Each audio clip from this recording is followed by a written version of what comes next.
In January 2026, South Sudan sent shockwaves through the Horn of Africa by publicly endorsing Somaliland's quest for international recognition. This wasn't formal recognition, but it was a bold public show of solidarity, one that resonated deeply in a region defined by rigid, diplomatic norms.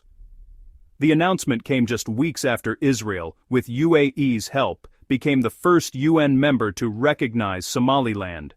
In Mogadishu, outrage erupted.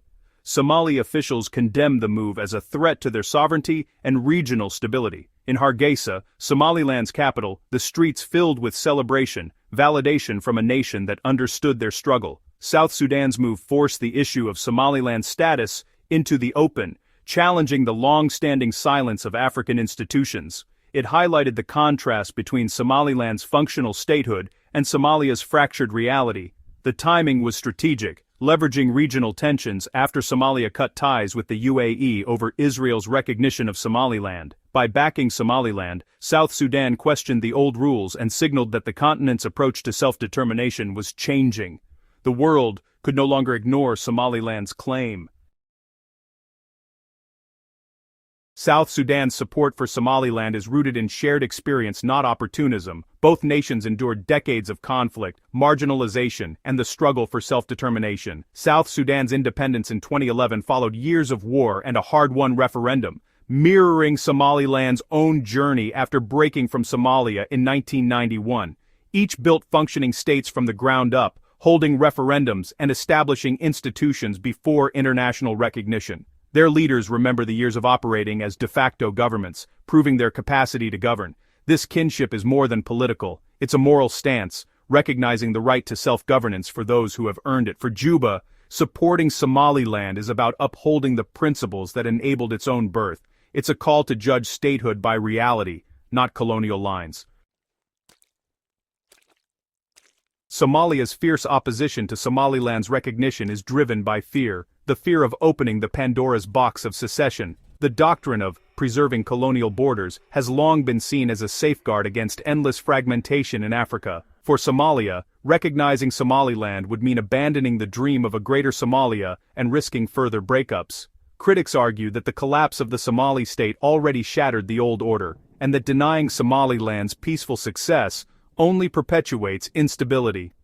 South Sudan's support challenges this fear-based logic, urging Africa to face reality rather than cling to outdated fictions.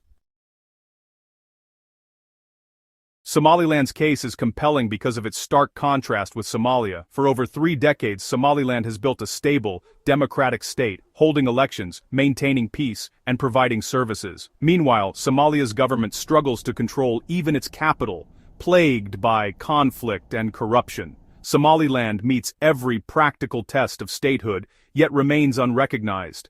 South Sudan's endorsement highlights this paradox: effective governance is ignored, while diplomatic fiction prevails. It's a call to prioritize reality over protocol. The African Union's refusal to consider Somaliland's case exposes a glaring inconsistency. The AU has supported new states before, Eritrea and South Sudan, when self-determination outweighed colonial borders. Somaliland, with its distinct colonial history and peaceful withdrawal from Union, fits the AU's own criteria. An AU mission in 2005 even called Somaliland's case unique and self-justified, yet nothing changed. This double standard frustrates Somaliland and emboldens critics. South Sudan's support forces the AU to confront its contradictions. Why recognize some earned sovereignties and not others? The time for selective principles is ending. South Sudan's move is more than moral, it's a calculated play in the Horn of Africa's shifting geopolitics. IGAD, the regional bloc, has long avoided the Somaliland issue, rewarding state failure while ignoring state-building success. South Sudan's dissent cracks IGAD's facade, signaling impatience with the status quo. The region's dynamics are changing, with Gulf states like the UAE investing heavily in Somaliland and facilitating Israel's recognition. Somalia's break with the UAE has only deepened these divides. By siding with Somaliland, South Sudan aligns with new economic and political forces. This could embolden other nations, like Ethiopia and Kenya, to be more open about their ties to Hargeisa. The Somaliland question is now a multilateral issue, not just a Somali one. The diplomatic calculus is shifting for everyone. South Sudan stopped short of formal recognition, opting for a powerful diplomatic signal instead. This public backing energizes Somaliland's cause without triggering a full-blown crisis with Somalia or the AU. It allows Juba to challenge the consensus from within, avoiding isolation while opening space for debate. The strategy is clear: break the taboo, normalize the conversation, and make it easier for others to follow. South Sudan's move also sends a message to global powers. This is not just an external project, but an African-led push for Somaliland's sovereignty. It adds legitimacy to Somaliland's campaign, making it harder to dismiss as foreign meddling. The hope is to spark a domino effect among African states. This is an African solution for an African problem. The conversation has changed. South Sudan's declaration marks a turning point, cracking the African wall that blocked Somaliland's recognition. For the first time, an African nation born from self-determination has sided with Somaliland, giving Hargeisa invaluable validation. This weakens the AU's claim to a unified stance and strengthens Somaliland's hand globally. The argument that Africa must lead now has a counter: Africa has led, who will follow? The breakthrough boosts Somaliland's prospects for investment and partnerships, as seen with the UAE's Berbera port project. Most importantly, it gives Somaliland's people hope and affirmation after decades of isolation. The landscape has changed. The path to recognition is clearer. A new dawn is breaking over Hargeisa. Somaliland's journey, now backed by Israel, the UAE, and South Sudan, forces Africa to confront a core question: what makes a state? Is it international recognition and colonial borders, or the ability to govern, maintain peace, and serve the people? Somalia's collapse shows that formal status doesn't guarantee stability. Somaliland, built from the ground up, has achieved what many recognized states have not. Yet it remains locked out of the international system. South Sudan's support challenges Africa to rethink legitimacy. Should earned sovereignty matter more than inherited lines? The continent must decide whether to cling to the past or embrace present realities.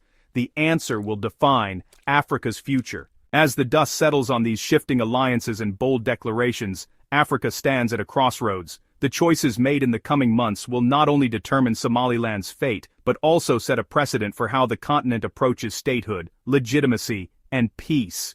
Will African leaders forge a new path that rewards effective governance and self-determination? Or will they reinforce the old order, shaped by colonial legacies and international hesitancy? The world is watching, but for millions on the ground, the stakes are deeply personal. In the end, Africa's answer to the Somaliland question will echo far beyond its borders, shaping the region's destiny for generations to come. As we reach the end of our journey through the complexities of Somaliland's quest for recognition, we turn the conversation over to you. What do you think about the choices facing African leaders today? Should international recognition be based on historical borders, or on the realities of governance and people's will? Share your insights, experiences, and questions in the comments below.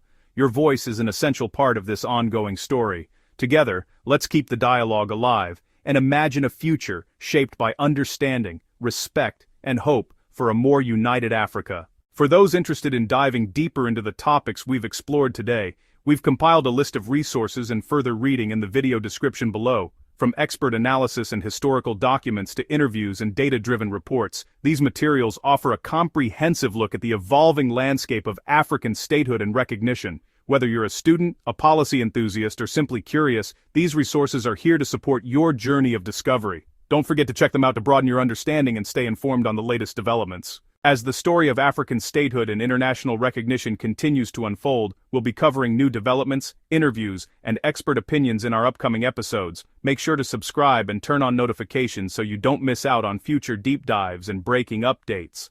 If there's a specific topic or question you'd like us to explore, let us know in the comments below.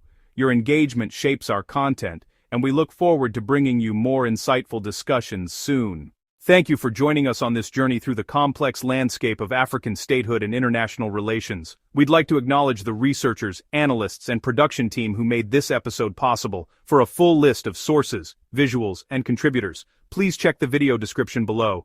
Your continued support inspires us to keep exploring these important topics. See you in the next episode.